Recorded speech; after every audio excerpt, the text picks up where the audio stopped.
So this is Stock Vision PowerScan Chart Indicators Part 1, the moving averages.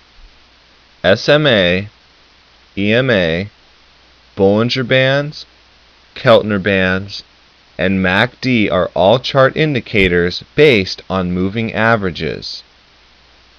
So let's look at SMA. SMA stands for Simple Moving Average.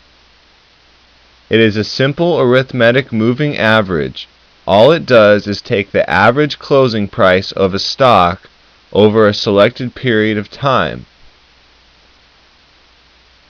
So basically it was designed to follow a stock.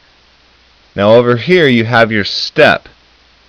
If it's on step 8 and time interval of daily, then the SMA is calculated based on the average closing price of the stock over the last 8 days.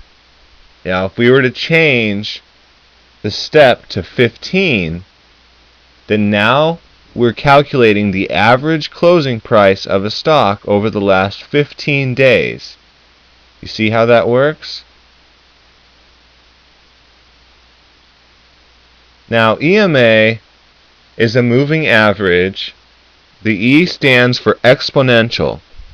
The idea of exponential moving average is the same as the simple moving average, except that more weight is given to the latest data. So what happens is the stock tends to hug the exponential moving average a little bit more because there's more weight on the more recent closing prices. And I'll show you, you see how the simple moving average, the exponential moving average tends to hug the stock a little bit closer than the simple moving average. You see that? Okay, so that's EMA. Bollinger Bands is this middle line here is actually a simple moving average. It's a simple moving average.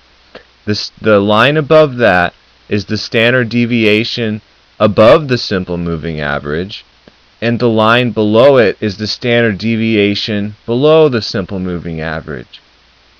There are many different ways to read this indicator to try to predict a direction in stock. One way I'll show you is you see how when the stock tends to hit the lower deviation of the simple moving average, at some point it tends to bounce off that for some nice gains. So here, here, and here.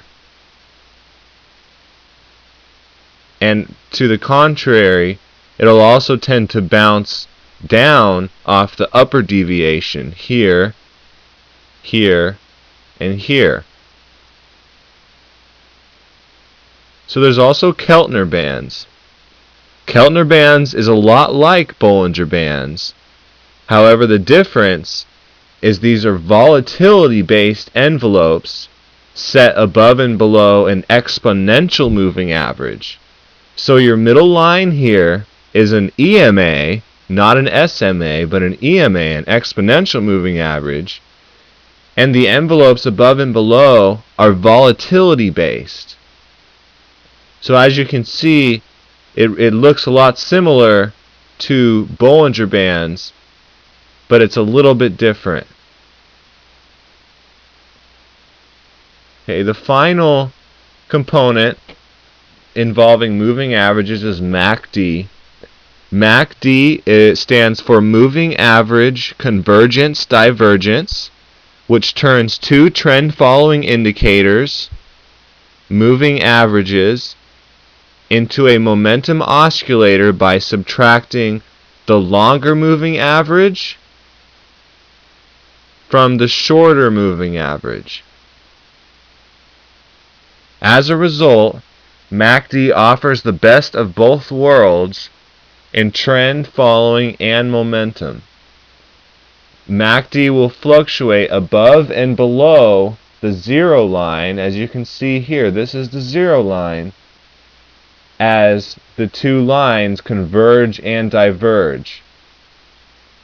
Now let me show you an example. You see here where the red line crosses above the green line? look at the change in direction of the stock and the gains there. Once again, the red line crosses above the green line. Look at the gains. Red line crosses above the green line. So as you can see, MACD, there's also MACD histogram, which is the same idea as MACD, but it's a little bit easier to see.